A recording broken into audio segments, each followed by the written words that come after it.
Un matin d'automne, le soleil perçait à travers les arbres alors qu'Alicia Grant, juge respectée de l'État, se dirigeait vers le palais de justice. Née dans un quartier modeste, elle avait dû surmonter de nombreux obstacles pour atteindre son poste. Fille de parents qui avaient sacrifié beaucoup pour leur éducation, Alicia avait toujours été déterminée à prouver que l'origine ne définissait pas le destin. Sa carrière exemplaire en faisait un modèle pour de nombreux jeunes de sa communauté. Ce jour-là, elle conduisait sa Mercedes noire, un symbole de réussite et de son dur labeur. Alors qu'elle réfléchissait aux affaires importantes qu'elle allait entendre, notamment une affaire de faute policière qui avait fait la une des journaux, une voiture de police apparut dans son rétroviseur. Les phares allumés, elle se sentit soudainement nerveuse. Elle n'avait commis aucune infraction, mais l'expérience vécue par tant d'autres lui revenait en mémoire. Être arrêtée sans raison valable à cause de la couleur de sa peau. Déconcertée, Alicia vérifia son compteur de vitesse. Tout était en ordre. Elle décida de se garer sur le bord de la route, espérant qu'il s'agissait d'un simple contrôle de routine. L'agent Thomas Blake, un policier blanc au visage impassible, s'approcha de sa voiture, son attitude autoritaire immédiatement palpable. Malgré son expérience et son statut, Alicia ressentit une montée d'irritation. Pourquoi devait-elle faire face à une telle humiliation? Permis et immatriculation, ordonna Blake d'un ton sec. Alicia, bien que calme, ne pouvait s'empêcher de ressentir une colère sourde. Elle fouilla dans sa boîte à gants et tendit les documents sans un mot, observant son visage scrutateur. Tout en maintenant son sang-froid, elle prépara sa réponse à sa question sur la possession de la voiture. Oui, c'était bien la sienne. Dans le passé, elle avait fait face à des situations similaires, exposée à des préjugés simplement à cause de sa couleur de peau. Blake, visiblement peu convaincu, continua d'interroger Alicia sur sa présence dans ce quartier. Elle sentit une pointe d'injustice l'envahir. Elle était une juge, une personne qui avait dédié sa vie à faire respecter la loi. Elle avait le droit, comme tout citoyen, d'être traitée avec dignité et respect. En gardant son calme, elle expliqua qu'elle se rendait au travail. Malgré ses efforts pour se montrer sereine, elle savait que la situation était profondément injuste. Ce moment marquait le début d'une confrontation qui allait avoir des répercussions, bien au-delà de cette simple interaction. Lorsque l'agent Thomas Blake s'approcha de la voiture d'Alicia Grant, l'atmosphère devint rapidement tendue. Alicia, bien que calme en surface, ressentait une irritation profonde face à la situation. Elle savait qu'elle n'avait rien fait de mal, mais le regard soupçonneux de Blake la mettait mal à l'aise. Permis et immatriculation, ordonna-t-il d'un ton sec, la voix pleine d'autorité. Alicia fouilla dans sa boîte à gants, la colère et l'incompréhension brûlant en elle. Elle lui tendit les documents sans un mot, tentant de garder son sang-froid. Blake feuilleta les papiers, ses sourcils froncés trahissant son scepticisme. « C'est bien votre voiture ?» demanda-t-il, sa voix empreinte de méfiance. « Oui, c'est la mienne » répondit-elle d'un ton neutre, mais son cœur battait la chamade. Elle avait déjà vécu des situations similaires où son statut de juge n'avait pas suffi à la protéger des préjugés. « Que faites-vous dans ce quartier ?» exigea Blake, ses yeux scrutant Alicia comme s'il cherchait une raison d'approfondir son enquête. Ce commentaire la frustra encore plus. Pourquoi devait-elle justifier sa présence? « Je vais au travail », répondit-elle, croisant son regard avec une détermination calme. « Je suis juge et j'ai une affaire à traiter ce matin. » La réaction de Blake fut immédiate, son expression trahissant le doute. « Un juge? Vous vous attendez à ce que je croie ça ?» Alicia sentit une pointe de colère l'envahir. Elle avait consacré sa vie à la justice et à la lutte contre les inégalités, mais ici, elle se retrouvait victime d'un abus de pouvoir. Malgré l'injustice de la situation, elle savait qu'elle devait rester posée. « J'ai ma carte d'identité du tribunal dans mon sac.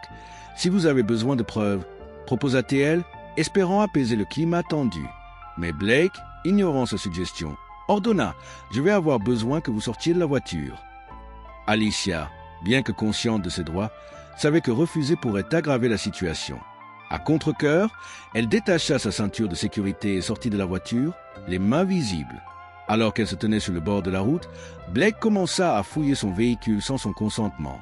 Il éparpilla ses dossiers soigneusement rangés sur le siège passager, la colère d'Alicia grandissant à chaque instant. « Est-ce vraiment nécessaire, officier ?»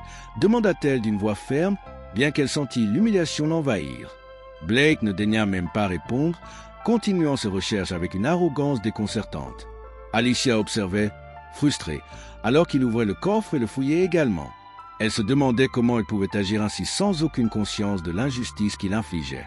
Finalement, après ce qui sembla une éternité, Blake, n'ayant trouvé aucun élément compromettant, se redressa. Son air satisfait était insupportable pour Alicia. « Je vous emmène au commissariat », dit-il d'un ton triomphant. « On réglera ça là-bas. » Une vague d'indignation submergea Alicia. Elle avait fait tout ce qu'il fallait, respecter la loi, et pourtant, elle était traitée comme une criminelle.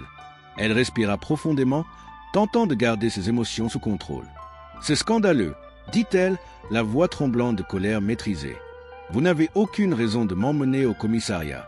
Je n'ai rien fait de mal. » Blake haussait les épaules, visiblement satisfait de sa position de pouvoir. Alors qu'il attrapait sa radio pour appeler des renforts, Alicia prit une décision. Elle fouilla dans sa poche, sortit son téléphone et composa rapidement un numéro, déterminée à ne pas se laisser faire. Cet incident marquait un tournant décisif. Alicia savait qu'elle devait utiliser cette expérience pour faire entendre sa voix et lutter contre les injustices dont elle et d'autres avaient été victimes. Elle était déterminée à transformer cette humiliation en force, prête à se battre pour la justice et à défendre ceux qui, comme elle, avaient été traités de manière inéquitable. Alors que la tension s'intensifiait entre Alicia Grant et l'agent Thomas Blake, une silhouette familière se dessina au loin.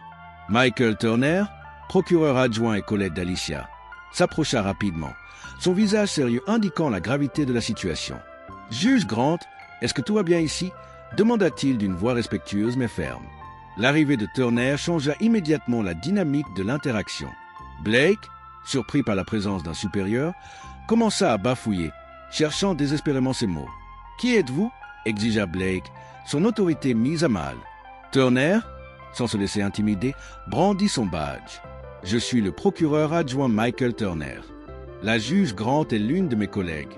Je pense qu'il est temps de clarifier quelques points ici. » L'expression de Blake devint blême alors qu'il réalisait l'ampleur de son erreur. Non seulement il avait mal jugé Alicia, mais il avait également dépassé les bornes en abusant de son pouvoir. Turner, avec un regard perçant, se tourna vers Blake. « Vous avez fouillé sa voiture sans son consentement, et maintenant vous la retenez sans motif valable. Je vous conseille de réfléchir attentivement à vos prochaines actions. Monsieur l'agent. » La voix de Turner était empreinte de gravité, soulignant le fait que la situation avait pris une tournure sérieuse. Blake, réalisant qu'il avait franchi une ligne inacceptable, balbutia des excuses. « Je ne savais pas qui elle était », murmura-t-il, visiblement ébranlé. Alicia, bien que toujours blessée par l'incident, ressentit une lueur d'espoir. Elle avait bien fait de rester calme et de ne pas céder à la colère. La présence de Turner représentait une forme de justice, une reconnaissance que ce type de comportement ne devait pas être toléré. Elle regarda Turner, reconnaissante, mais elle savait que cet incident était symptomatique d'un problème bien plus vaste. Après que Blake lui ait rendu ce document, Alicia sentit une vague d'indignation. Elle avait respecté la loi et pourtant, elle avait été traitée comme une criminelle. C'était une réalité partagée par tant d'autres et elle savait qu'il était impératif d'utiliser cette expérience pour provoquer un changement. Elle se tenait là, la tête haute, déterminée à ne pas laisser cet incident rester sans suite. « Merci, Michael », dit-elle calmement, reconnaissant son soutien. Turner hocha la tête, conscient que les répercussions de cette rencontre seraient profondes. Alicia remonta dans sa Mercedes, les mains légèrement tremblantes, son esprit tourbillonnant d'émotions. Elle était à la fois en colère et frustrée, mais aussi résolue à agir. Elle devait faire en sorte que ce qui lui était arrivé ne se reproduise pas pour d'autres. De retour au tribunal, Alicia ferma la porte de son bureau derrière elle et prit un moment pour rassembler ses pensées. Elle savait que cet incident n'était pas simplement une affaire personnelle. C'était le reflet d'un système judiciaire qui avait besoin de réforme. En tant que juge, elle avait le pouvoir de faire entendre sa voix et d'agir. Elle se mit au travail, préparant un plan pour rencontrer des responsables de la police et des législateurs. Alicia avait décidé qu'elle ne resterait pas silencieuse. Elle ne pouvait pas changer le passé, mais elle pouvait influencer l'avenir. La lutte pour la justice ne se limitait pas à son propre cas, mais à tous ceux qui avaient été maltraités et discriminés. Elle était déterminée à transformer cette expérience en un catalyseur pour le changement. La route serait longue, mais elle était prête à se battre pour un système judiciaire qui respecterait et protégerait tous ses citoyens, sans distinction. Alicia Grant, fortifiée par l'intervention de Michael Turner, comprit que cet incident devait être le point de départ d'un changement significatif. En retournant dans sa voiture, elle ressentit un mélange d'indignation et de détermination. Elle savait que ce n'était pas seulement une affaire personnelle, mais une question qui touchait des milliers d'autres personnes confrontées à des abus similaires de la part des forces de l'ordre. Elle avait l'obligation, en tant que juge, d'utiliser sa voix pour dénoncer cette injustice.